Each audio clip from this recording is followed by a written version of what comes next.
৩৫ বিঘা জমি অধিগ্রহণের জন্য একাধিকবার হাজির হয়েছে প্রশাসন, কিন্তু তিনি এক কণাও জমি ছাড়েননি। বুক ঠুকে বলেছিলেন, প্রয়োজনে রক্ত দেব, কিন্তু জমি দেব না। সরকারের বিরুদ্ধে বন্যা টুডুর লড়াইয়ের এই কাহিনী সারা বাংলা জেনে গিয়েছে। ধনেখালির এক আদিবাসী মেয়ের এমন সাহসী মনোভাবের সামনেই প্রতিহত হয়েছে প্রশাসন। সপ্তাহখানেক আগেও আচমকাই দাঁতপুরের জমি দখলের জন্য এসেছিল প্রশাসন। তখনও ১৭২ পরিবারের পাশে দাঁড়িয়েছেন বন্যা। তাঁরই জন্য দাঁতপুরে খানিকটা স্বস্তি ফিরেছে। শুক্রবার হাইকোর্টে এ নিয়ে শুনানি ছিল। আইনজীবী শামীম আহমেদ লড়েছেন এই মামলা। সেখানেই মিলেছে স্বস্তির খবর। ১৬ জুন পর্যন্ত দাঁতপুরের জমি দখল করা যাবে না। বাম আমলে ওই ১৭২টি পরিবারকে পাট্টা দেওয়া হয়েছিল। আদিবাসী পরিবারগুলোর কাছে জীবন ধারণের একমাত্র মাধ্যম ওই জমি, তাই হাতছাড়া হতে দেখে ঝাঁপিয়ে পড়েছিলেন তাঁরা।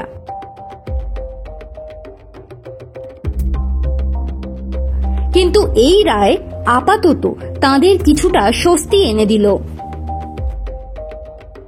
ক্ষেতমজুর সংগঠনের রাজ্য সম্পাদক নিরাপদ সর্দার বলে দিলেন, এটা নিয়ে আমরা খুব দুশ্চিন্তায় ছিলাম।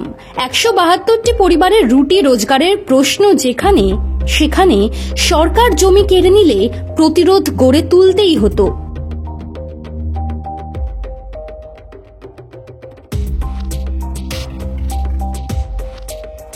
আমরা ওই পরিবারগুলোকে বাঁচাতে চেয়েছি।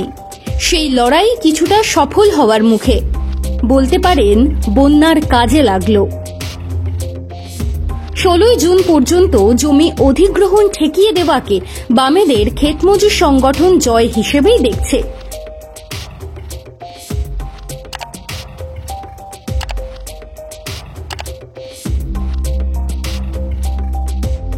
নিরাপদ সর্দারের কথায় আইন কিন্তু বলে পাট্টা জমি সরকারি প্রয়োজনে নেওয়া যেতে পারে, তার বদলে জমি দিতে হবে। ১৬ জুন পর্যন্ত দাঁতপুরে জমি অধিগ্রহণ করা যাবে না বলে জানিয়ে দিয়েছে আদালত। এর অর্থই হল দাঁতপুরের ১৭২ পরিবারের জমি সরকার নিলে তার পরিবর্তে জমি দিতেই হবে।